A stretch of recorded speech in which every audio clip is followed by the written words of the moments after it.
Hey, everybody, and happy Tuesday. Welcome to Beer Projects, where we're going to be talking about project management as it applies to introducing new projects and new products to your brewery. My name is Aaron Gore, and while I'm sure there's plenty of folks out there who have been unfortunate enough to have to listen to me ramble on a Craft Beer Professionals webinar in the past, I'm sure there's just as many people who are asking yourselves, who the hell is this guy and why is he here? Well, the good news is I happen to have a slide about that. Assuming I can make it actually move. Well, there we go. Frozen on my side. We're rocking this, guys. My name is Aaron Gore. I am the Director of Sales and Marketing, Vice President of Sales and Marketing, actually, for Beer 30 and the Fifth Ingredient, as well as the Secretary of the Board for the American Craft Beer Hall of Fame. I'm also an advanced Cicerone, certified Sommelier, WSET Level 2 Spirits, AFNA aficionado, non-alcoholic beer certified cheese scholar, and certified pain in the ass, a little bit of everything. I show up way too many places and I do way too many things, but prior to coming on board to Beer 30, prior to coming on board to the brewery management software side of things, spent a long time working within the space as a consultant. 6 long years of working with breweries all over the world, more than 75 on 3 continents, helping them make their businesses more effective, more efficient, more successful. And it's still something that I'm very passionate about, helping breweries professionalize in the wake of an industry that is not always the easiest to be in, but one where a lot of folks are coming from other industries where they might not necessarily have the direct experience in the type of skill sets and type of environments that running a small business entails. And that's what I love doing, helping breweries continue to develop, continue to grow, and continue to evolve, especially as the industry changes and becomes more competitive. But while we're here, we're going to be talking about project management. If we're going to be talking about project management, one of the things that we also have to do is talk about what project management actually is. And on the surface, that sounds very straightforward. It's project management is the management of projects. But it's so much more than that. Because what is a project? What does it mean to manage it? This seems so simple on the surface, so obvious, but it can actually be so much more complex and importantly, their goal, then yeah, people can do almost anything. But last I checked, most breweries, they don't have infinite time.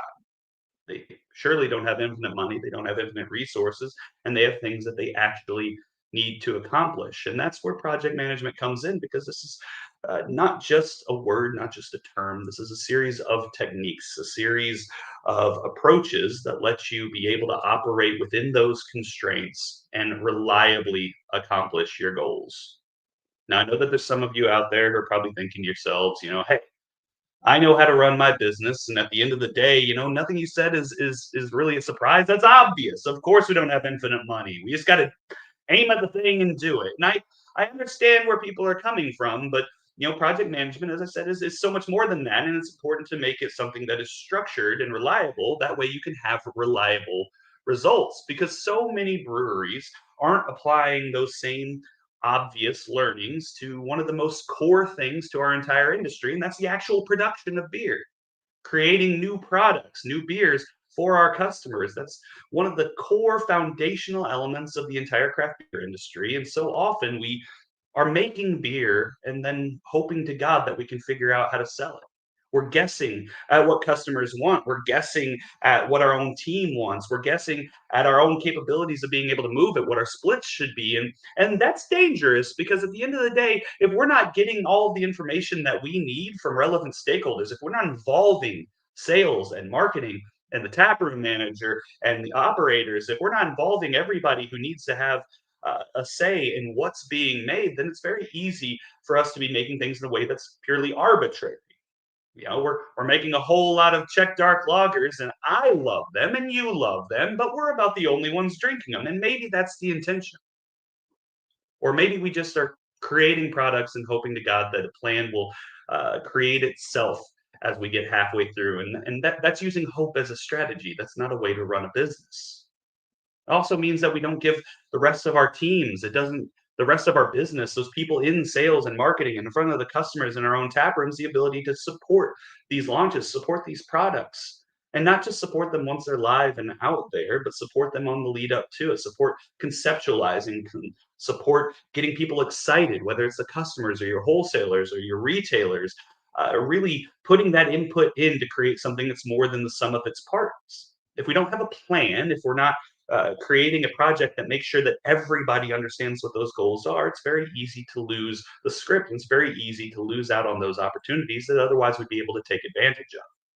And that lack of clarity, that lack of transparency and insight, it isn't just about missing opportunities. It's also about real costs, because that's how delays happen. If someone forgets to order packaging supplies, or someone forgets to support an event, to actually launch the product and get that on social media, when you don't have everyone involved, when you don't have clear goals, clear tasks, clear assigned responsibilities, it's very easy to have things get delayed that cost you time and energy and money in an industry that can't afford to. Our cash cycle is inverted as an industry, and our margins aren't nearly high enough to make up for it. We need the ability to all be moving in the same direction at the same time towards a common goal. Otherwise, it can cost us very real money. A lot of brewers are very familiar with some of the mistakes that can happen in the brew house. If someone doesn't clean a tank, doesn't run CIP, if somebody isn't adding the dry hopping according to the actual prescribed schedule, these are things that'll have an impact on the finished product. Well, the same goes for every aspect of your business. If every department, every member with expertise, every person in your company is not moving towards that same goal with an understanding of what's expected of them and when and what is dependent on them and what they are dependent upon, that is how mistakes happen. And those mistakes can not only cost you money today, they can also cost you the trust of vendors, they can cost you the trust of affiliated businesses, and they can cost you the trust of your customers, whether that is wholesalers, retailers, or the end consumer, things that you always want to avoid. But when we're talking about project planning, one of the important things to keep in mind is that this is something that becomes a lot easier when you have the right tools. Just like building a house is something that ostensibly, I suppose, you could do by hand, or with just a rock. It's a whole lot easier when you got a power drill and maybe a hammer or two. The same thing goes for effective project management. And, you can run all of this on spreadsheets. You can run your brewery on spreadsheets, and at the very small scale, that's definitely an option. But there are tools out there that, yes, they may cost you a little bit of money, but at the end of the day, they are going to be saving you so much more money than you would otherwise be spending, both in efficiencies and opportunities, insights that you may not be able to spot on your own, as well as automation, the ability to save you some time.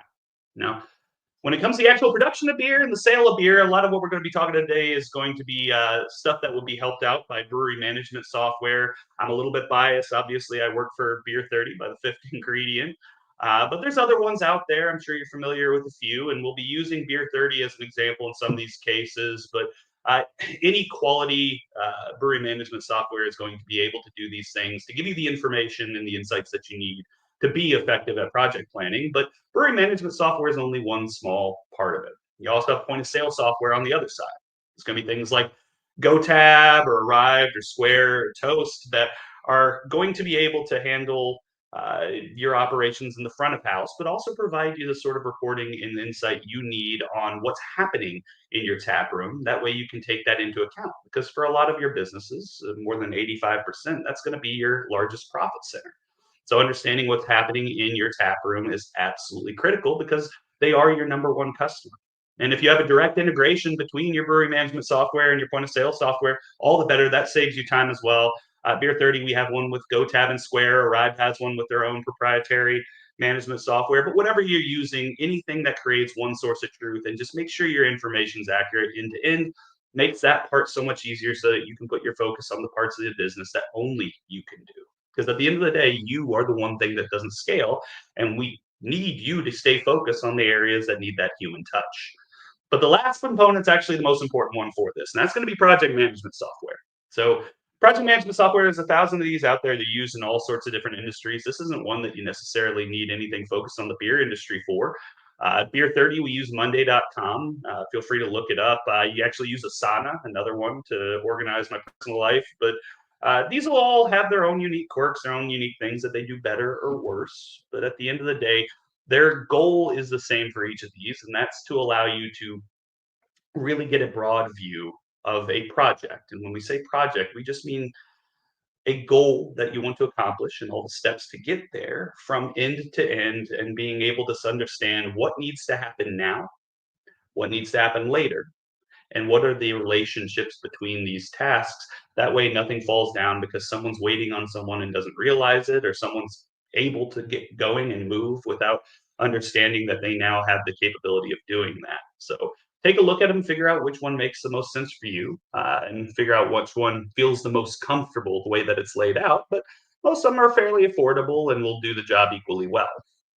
With that in mind, though, one of the things you're most likely to see in a lot of project management software is going to be something called Gantt charts. Probably the most common layout for different project management software. And these are pretty familiar to a lot of folks. A lot of folks who are running brew schedules are actually doing stuff like this manually. All a Gantt chart really means is the ability to take a look at snippets of time and see not only tasks that need to be completed at a given point in time, but their duration, as well as the overlap between different tasks happening within that same period of time. So this is actually out of Beer 30. This is our scheduler for being able to schedule tanks and brew dates. But if you're using, for example, Monday.com, it'll look very, very similar in layout, and also give you the ability to really set up relationships between those tasks so that they're able to be dependent on one another. And we'll get into why that's important here in a second. Now, what we're going to be talking about here is actually going to be a variation on what's called critical path project plan, or the critical path method.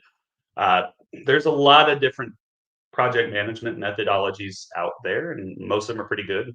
Early in my career, I worked with Lean Six Sigma a lot. Any of you have come from corporate America, especially the IT side of things, probably very familiar with that, or Agile. These frameworks are all better or worse for different types of projects, different types of teams, and most of them are very, very good for particular applications. The reason I'm using critical path project planning, it's purely because for what we're talking about today, creating a new beer product, taking it from conception all the way to launch, and then afterward, very importantly, this is going to be the best methodology for you to use. But you don't need to get into the nitty gritty. You don't have to understand everything about it or dive into its history or even all the terminology, because it's actually pretty straightforward. All it really means is that a project, so in this case, one new beer, one new product, is divided into stages. And in each one of these stages, you'll have individual tasks, individual things that need done. And it's important to understand what tasks depend on others to be completed for them to begin work. For example, you can't start packaging a beer unless you have labels, and you can't have labels unless you've had label artwork approved. And you can't have the label artwork approved if the label artwork has not been created. These are tasks that are dependent on each other. And that chain of dependency helps define what needs to happen and in what order. It helps you define what the critical path or that timeline is from the start of the project all the way to its end. Like within that, you're also going to set milestones. In this case, packaging your product is a huge milestone. And these are key discrete stages where every preceding task needs to be done before being able to move forward. Now, why do I use packaging as an example? If the following tasks are going to be launching the product to market, actually selling it to customers, whether through the tap room or to your wholesalers or to retailers, uh, then you can't very well do that until the product is made, until the product's packaged and it's in the cold box ready to go. Everything leading up to that point needs to be done. That way, the product can be packaged, and that way, afterwards, you have a whole new set of tasks, a whole new set of things to accomplish, a whole new phase of this particular project. Now, all this is going to fit within a timeline, and the general rule of thumb with this methodology is figure out the longest amount of time with a little bit of fudge factor for mistakes or things that you don't predict that it would take to finish all of these tasks. So we are talking everything from figuring out what you're going to brew, getting the raw materials, producing it, all the way through to having it out in the market and supporting and selling through the inventory that you need to have in place. And that is your timeline. Now, why the longest amount of time? The longest amount of time with some fudge factor is because the last thing you want to do is predict this incredibly focused, incredibly tailored, incredibly efficient timeline and then miss it and have everyone scrambling. This doesn't mean plan for the worst. This mean or expect the worst. What this means is take a look at everything that needs done and have a realistic assessment of how long it's actually going to take to complete.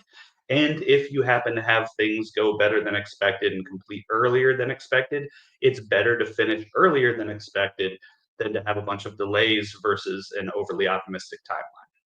And then the last piece, that's the most important. Just make sure that everybody throughout the project is communicating openly, honestly, and consistently with each other. Communication is critical. This also means documentation is critical.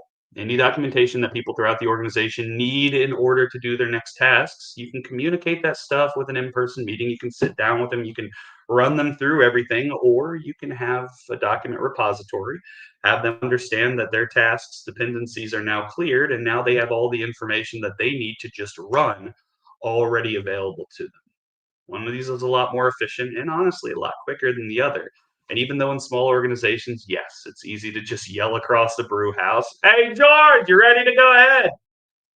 We can't bank on that for every project, and we can't bank on that for every firm. So figure out what makes sense, but keep that communication going, because you don't want your brewers siloed from your salespeople siloed from your marketing people, and your marketing people siloed from your taproom people. They all need to be working together. They all need to be talking constantly. And you want to avoid any of that front of house, back of house mentality that can sometimes pop up when you have multiple discrete departments. The more that everybody understands the goals, the better they're able to work together towards them. Now, when we're talking about project planning, we talked about stages, and these are the five basic stages. This is a little bit of a variation from the more typical version, but five basic stages of a project when it comes to launching a new beer. First is going to be planning, deciding what you're making, deciding how much you're making, what the splits need to be, what are the actual tasks and steps that need to be done in order to get it all the way to launch. That's the first phase. And in a lot of cases, that first phase is going to take up almost half the time. Now, with beer, it's a little different. You got a lot of lag time in production, but the planning stage should be one that takes up a lot more time than many of the following ones, because you want to make sure that you're putting in all the due diligence and spending all the time that you need to make sure that there's no possibility for mistakes, errors, or fall downs later down the line. This is the best time to get ahead of that. Next is going to be production. This is very straightforward. This is just producing the beer, packaging the beer, securing and creating any sort of marketing or sales collateral that you need. This is the actual production of what's going to be launched. And that brings us into that launch. This is actually putting the product to market. And we're only halfway through these stages, and for a lot of folks, this is kind of where it ends. Now we've got it and it's out there, and now we've kind of forgotten about it. But not only do you need to start selling it into the market, you also have to move on to the next phase, which is monitoring. You have to track how it's actually performing, compare that against what your expectations were, build some feedback and build some response from the market on this new product, and then use that as an opportunity to remediate and make it as successful as possible. That way you can complete the project. And this is where everyone is able to sit down and actually take the time to internalize those learnings. That way, the next time, the next go around, you're more effective than you were this go around, which should be the goal of all of us in more of life, but particularly in business. Get better every iteration. So let's talk about that first stage of planning, deciding what to make.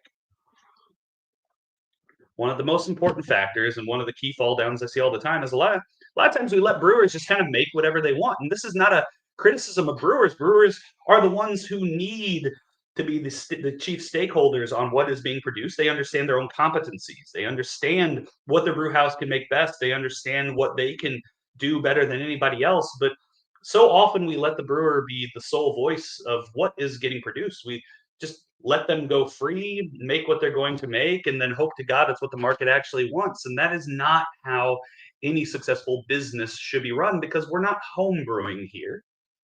You can make great beer and be a home brewer. You get into this to sell great beer, and that means that what your customers want is as important, actually more so, than what you want to make as a business. So this means all stakeholders need to be involved in the process. That means sales, who are going to be the most likely to understand the direct needs of the customers themselves. They're the ones interacting with your wholesalers. interacting with the retailers, your tap room, who are going to be interacting with actual consumers more often than anybody in the organization, and probably the most important consumers to your business on a marginal basis. Means marketing needs to be in the room so that they can actually speak for positioning, how this aligns with the brand and what you're trying to say to the market, how you're actually setting yourself and differentiating yourself from everyone else that's out there. And finance, absolutely critical, because somebody needs to be there to be the same person in the room and saying, is this something feasible for us to do? And is this the proper allocation of resources amongst all of these competing priorities? Everybody should be involved in this, and consensus should be reached among them before you decide on any new beers. Now, if you got a pilot system that's doing one barrel at a time and it's only going to the tap room, the full project's probably not going to make sense. I completely understand that, and I'm not saying everybody should make their lives a lot more complex on what really amounts to a low stakes game. That's one of the benefits of being a small organization, is you can be nimble. But if you're going to be making 30 barrels of a beer, you have to remember that inventory and risk are synonyms.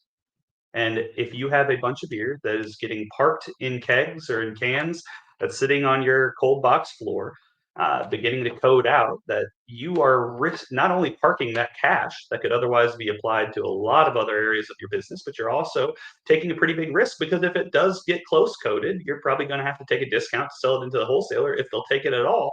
And even if you're selling it through the tap room, not only are you risking the quality assurance that you're providing your customers, risking your long-term trust with them, but you're also at risk of that just coding out and you deciding not to sell it, in which case you poured that money down the drain. So make sure that you have a good understanding for what the demand is before you start making a product. This is also one of the reasons why pre-selling is so critical, and one of the reasons why getting forecasts from your wholesalers wherever possible is going to be absolutely vital. The same goes for your tap room. Your taproom manager should be committing to a volume before you put anything into a tank, because they're the one who has to actually move it. They're the one who is informing that particular customer's need for that particular beer. And if they're not willing to commit to enough of it, forcing more on them, that's what you do when you need to remediate a missed forecast elsewhere. It shouldn't be part of the plan. So it's important to define your constraints as well, because constraints are everything. And again, we talked about the fact that none of us have infinite resources, infinite time. You need to understand, what resources do you have to put towards this? Some of those are going to be financial. Do we have the cash on hand? How expensive is this going to be? What price point do we need to hit in the market? And then can we make a reasonable margin making this style of beer at that price point? That'll be technical. Maybe there's certain styles of beer that aren't easy to make on your system. Maybe your brewer is just not confident making that particular style, or at least making it good enough to be competitive in the market. And that's fine as well. That's something that you need to know. Or maybe your tanks are just completely taken up, so you need to have a better idea of exactly what you're trying to maximize, margin versus revenue, based on how much tank space you have and what the residency time is going to be. All important inputs. And then temporal. That's just the actual time it's going to take. Making something and throwing it in barrels is going to park that cash for a very, very long time, usually longer than is justified by the additional amount you're able to charge for that beer. Now, there's times where you're making a play to gain some additional cachet with customers. That would be something that marketing would need to be able to speak to. But you understand that you're taking an L on the finances on that, because that's a whole lot of cash getting tied up for a very long period of time. Traditional sours, exact same case. Lagers, unless you're doing high gravity or high pressure lagering or some other sort of quick lagering, that means that that cash is tied up for significantly longer. Think these things through and make sure that they have a voice when it comes to deciding what products are being created.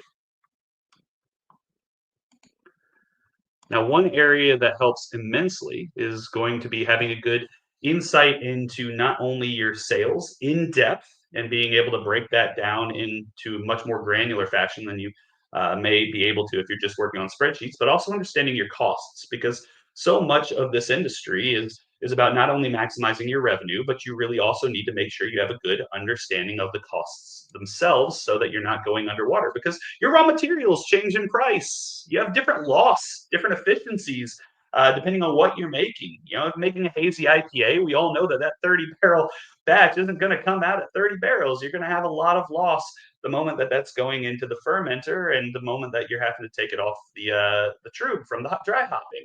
So these are things that you need to be able to understand if you're trying to understand if you're even making money.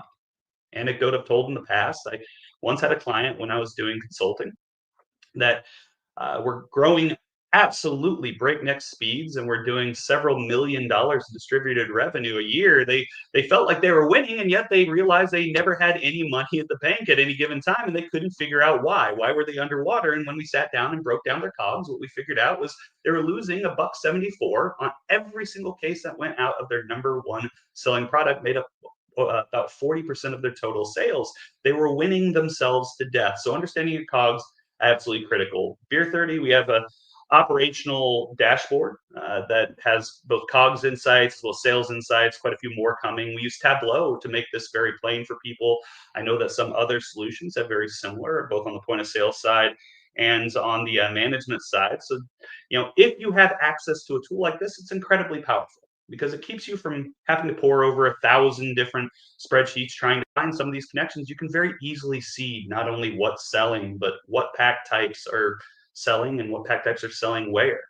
What brand categories are hazy IPAs crushing it for you, or fizzy yellow beers, whether it's a Kolsch, blonde ale, or a Pilsner, absolutely killing it for you, or anything dark beer is just absolutely suffering in the market for you. Being able to drill down and understand those, as well as having a true understanding of what your costs are per batch and not purely in the theoretical sense, is essential if you really want to have a good understanding of what you need to be making. So use the tools that you have available and make sure that whatever tools you are using are able to facilitate this level of detail, because this helps you avoid costly mistakes where everything pencils out on paper, but there's stuff that you're just not seeing, associations you're not seeing, or opportunities that you're just not seeing.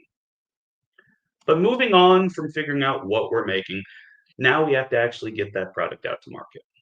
So just because you've finished brewing, just because the package good is packed off, now it's a finished good, it's sitting in your inventory, it's sitting in your cold box, that doesn't mean that the project is at its end. It's actually not even just the beginning. It's really in the middle of everything. Right now is when you actually need to keep leaning on the pedal of project management, because now you have to execute. And this is key because execution isn't just putting in the cold box and telling your salespeople now it's for sale. It's so much more than that. They need to know that ahead of time, and that means that your sales and marketing teams, your taproom teams, they need to have a no later than date. Now, what I mean by that is they need to have an understanding of what is the latest, barring disaster, that this product will be available.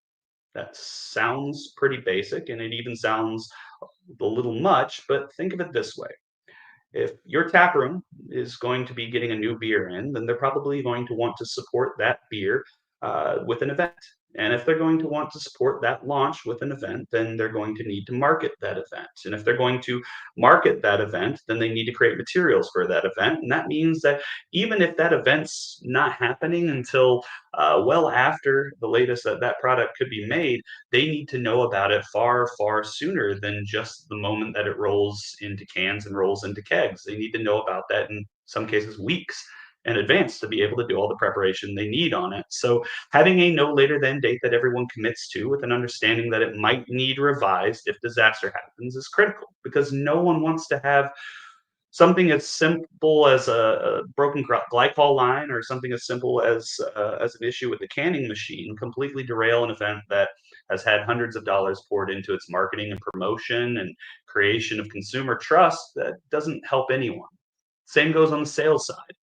The sooner that your sales team understands the latest a product could be available, and then as you get closer, that bullseye narrows into when you have good confidence on when it will be available, the sooner they're able to begin pre-sales and begin getting real forecasts from your wholesalers, real pre-orders from your wholesalers and retailers.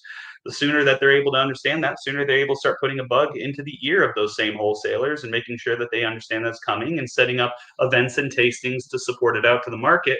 So any sort of changes to the product, any sort of changes to dates and branding, make sure that those are communicated, and communicated as quickly as possible, because those impact not just production, they impact everyone downstream of production. For a launch to be successful, it needs a go to market strategy. Otherwise, you're just putting it out there and hoping to God people notice it. And in a previous years, when just having good beer was enough of a differentiator to have a successful brewery, that may have worked, but even then, and especially now, having coordination between all aspects of your company to make every product as successful as possible, that is the only way to be competitive and the only way to be successful. And worst case scenario, if you have that no later than date, is the product wraps up a little early. Maybe things are going a little more efficiently than you expected. Maybe the fermentation was relatively quick. Maybe you built some fudge factor in and it just finished exactly on time, but you didn't need the fudge factor. It's always better to have products sit for a few days than to have it rush out the door and go unsupported into an unbelievably competitive market against hundreds of other breweries, thousands of other breweries, all trying to push to the exact same customers. That's a poor recipe for success, and it's a quick recipe for something we like to call former breweries, of which we're already seeing way too many these days. So make sure that you give your team the opportunity to pre-sell. You know, you don't need to commit to dates, but getting a gauge for the interest that's out there is huge. Even just having an idea of what sort of demand, or especially if you can get them to commit to certain ratios of packaged goods or packaged products versus keg products, that can go a long way towards helping make sure that you didn't accidentally or incidentally have the wrong ratios of a product that people do want, just not in the format that you have available. It's a very hard thing to have one tank and have to figure out what makes sense going into what format. That creates opportunities for risk, opportunities for inventory loss that otherwise an otherwise successful product may not run into.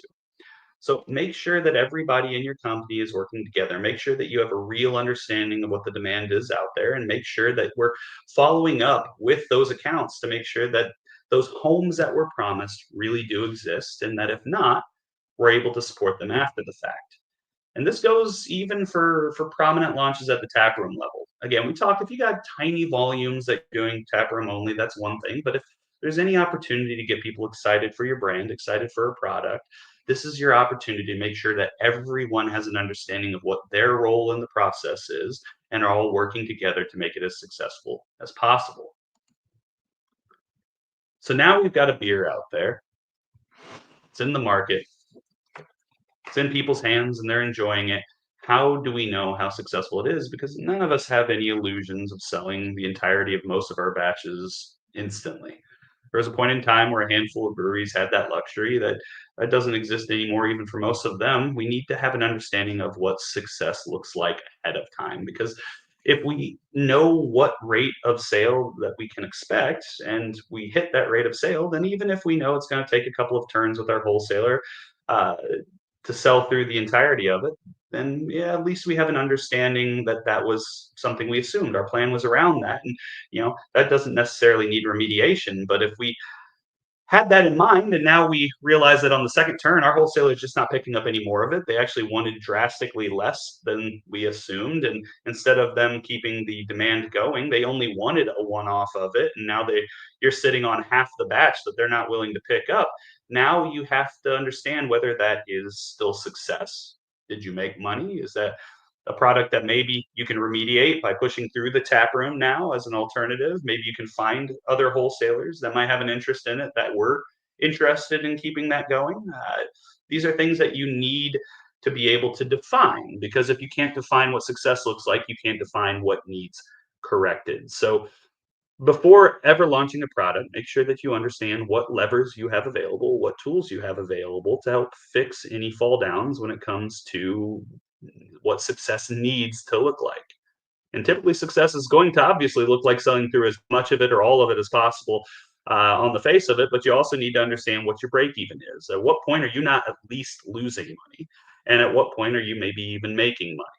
And how do you get there in a way that's not going to flip you upside down? How do you get there reliably? And that can be throwing marketing resources at a beer that had a good launch but might be slowing down and just needs people to remember that it's out there. That can be finding unique use occasions or ways to communicate the value of that product. That can be having your salespeople work towards a bonus or an incentive program around selling that particular beer, so that you're not staling out on inventory that otherwise might be able to find a home.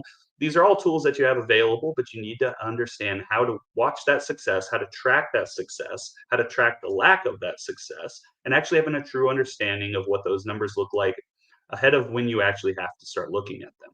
This is another one where tools play a huge role. Whatever you're using for a CRM, even if it's spreadsheets, you need to be able to understand what your products are doing, not just in the first weekend, not just in the first week, but until every keg or every can that you can possibly move out of your cold box is gone, and knowing what you can do to support them after they're launched, because this is not just about that first day, not just about that first week. It's about making sure that every product is taken care of for the entirety of its life cycle, and you're learning what has and has not worked, and where some of your assumptions may have been correct or incorrect.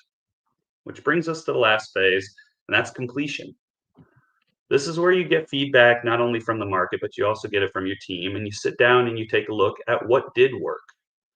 Were some of your pre-sales just not ones that were actually committed to? Some of your wholesalers told you they were taking X amount, and then when it came time, they took half of that. That's definitely happened to me in my history, and it sucks. Now you're sitting on product that you can't necessarily move through them. You have to find alternative routes. Maybe you should amend down some of your assumptions. Maybe those pre-sales aren't quite as reliable as they'd otherwise be. Maybe you notice that as you put those products out there, they sell great for a few days and then fall off drastically.